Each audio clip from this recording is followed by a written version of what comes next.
اس وقت ایک دعا آپ کی خدمت میں پیش کروں گا. پہلے اس کے الفاظ اور اس کا ترجمہ آپ سنیں اور اس کو یاد کریں. حدیث پاک: اللہم اکفنی بحلالک عن حرامک واغننی بفضلک عمن سواک. اس کا ترجمہ یہ ہے: اے اللہ میری کفایت فرما اپنی حلال روزی کے ذریعے حرام روزی سے، اور اپنے فضل سے مجھ کو بے نیاز کر دے اپنے ما سوا سے.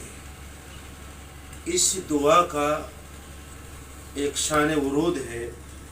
حضرت علی رضی اللہ تعالیٰ عنہ سے روایت ہے کہ ان کے پاس ایک مکاتب شخص آیا اور اس نے آ کر یہ کہا کہ میں غلام ہوں اور میرے آقا نے مجھے یہ کہا ہے کہ تم اتنے پیسے دے دو تو تم آزاد ہو جاؤ گی، میں تم کو آزاد کر دوں گا. اور وہ وقت آ گیا پیسے ادا کرنے کا اور میرے پاس مال نہیں ہے، تو آپ میری مدد کیجیے. فاعینی، آپ میری مدد کرو. حضرت علی رضی اللہ تعالیٰ نے فرمایا: بھائی میرے پاس تو اس طرح کوئی چیز ہے نہیں، مگر میں تمہیں وہ بات سکھاتا ہوں، چند کلمات سکھاتا ہوں جو رسول اکرم صلی اللہ علیہ وسلم نے مجھے سکھائے.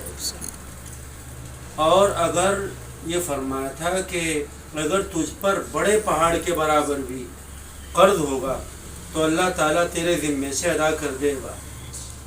اور وہ الفاظ یہ تو جو میں نے پڑھے: اللہم اکفنی بحلالک عن حرامک واغننی بفضلک عمن سواک.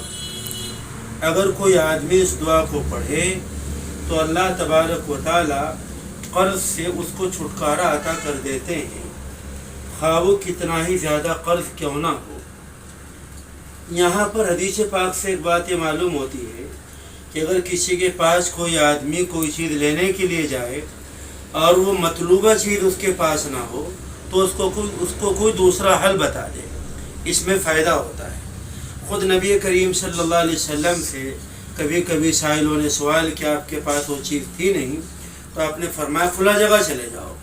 اور یہ حدیث آپ نے ارشاد فرمائی کہ جو آدمی کسی خیر کی طرف رہنمائی کرتا ہے وہ اس کے کرنے والے کی طرح ہوتا ہے. حضرت علی رضی اللہ تعالیٰ عنہ نے یہاں پر بھی اس مکاتب شخص کو فرمایا کہ میرے پاس تو پیسے نہیں ہیں، مگر میں تمہیں کلمات سکھاتا ہوں، تم ان کو پڑھو تو اللہ تبارک و تعالیٰ تمہاری قرض کی ادائیگی کے فیصلے کر دیں گے. ویسے بات یہ ہے کہ قرض سے آدمی کو آخر حد تک بچنا چاہیے. باقاعدہ ایک دعا میں ہے: اللہم انی اعوذ بک من غلبۃ الدین وقہر الرجال، کہ جو قرض کا جو بوجھ ہے، غلبہ ہے، اے اللہ میں سے آپ کی پناہ چاہتا ہوں. قرض سے آخری دم تک آدمی کو بچنا چاہیے، اور اگر قرض لے بھی تو سودی قرض سے بہت بچے. آج کل کے حالات یہ ہیں کہ آج ہم بغیر کسی ضروری کام کے قرض لے لیتے ہیں اور اس قرض میں پھر ہم پھنستے چلے جاتے ہیں.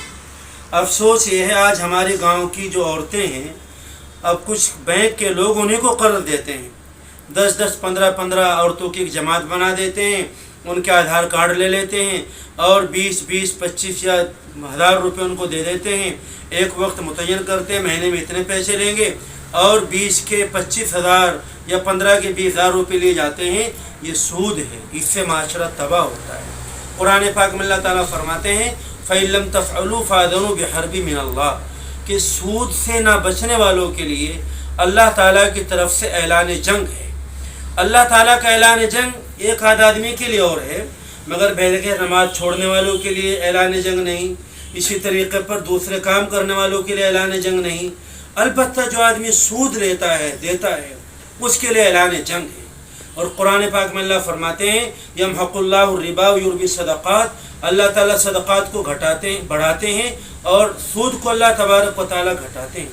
آج ہم دیکھتے ہیں ہم نے اپنی بچیوں کو بیمے کرا لیے بہت سے کہ ہمارے پاس بینک سے اتنے پیسے آ گئے، مگر حقیقت میں کہیں نہ کہیں وہ بچی گھٹے گی، اولادوں میں پریشانی ہوگی اور ان کے اعضاء صحیح طور پر نہیں ہوں گے.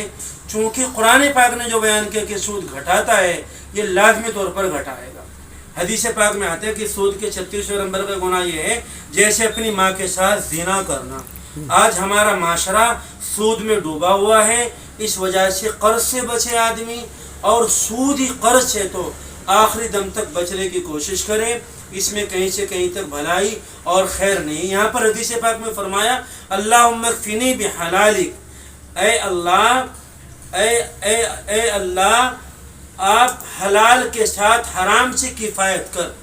کفایت ہے، آدمی جو بھی کام کرتا ہے چھوٹا موٹا، اللہ اس میں اس کا کام چلا دیتے، مزدور ہو، تاجر ہو، اور بھائی آدمی کی خواہشات ہیں، تعیشات ہے، اس کے لیے تو پوری دنیا بھی آدمی کے لیے تھوڑی ہے۔ اس لیے حدیث پاک میں آتا ہے کہ ایک آدمی کا کھانا دو کو کافی ہو جاتا ہے۔ اس لیے ہمیں اپنی زندگی کے جو خرچ ہیں ان کو بہت سوچ سمجھ کر کرنا چاہیے، حساب کے ساتھ کرنا چاہیے، اپنی آمدنی سے زیادہ خرچ نہیں کرنا چاہیے۔ اللہ ماشاء اللہ حالات پردے ہوئے، اللہ حفاظت فرمائے، تب تو مجبوری ہے، لیکن دوسرے نے شادی ایسی کی میں بھی ایسی شادی کروں گا، میرے پاس گنجائش نہیں، دوسرے نے ایسا مکان بنا میں بھی ایسا بناؤں گا، میرے پاس گنجائش نہیں، اس سے آدمی الجھتا ہے۔ اس لیے قرض سے ادائیگی کے لیے آپ اس دعا کو پڑھیں، اللہم اکفنی بحلالک عن حرامک واغننی بفضلک عمن سواک۔ ایک دعا اور بھی ہے، اس میں بیان الدعا میں ہمارے شیخ حضرت مولانا شیخ محمد عاقل صاحب دامت برکاتہم عالیہ نے نقل کی ہے، اللہم اقضی عنی الدین واغننی من الفقر، اے اللہ میرا قرض ادا کر دے اور میرے فقر کو مالداری سے بدل دے۔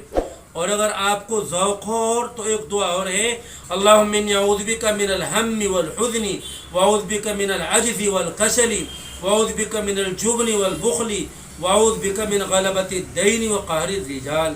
اللہ تعالی ہمیں اور آپ کو، پوری ملت اسلامیہ کو قرض سے چھٹکارا عطا فرمائے، اور اس دعا کو اہتمام کے ساتھ پڑھنے کی توفیق دے۔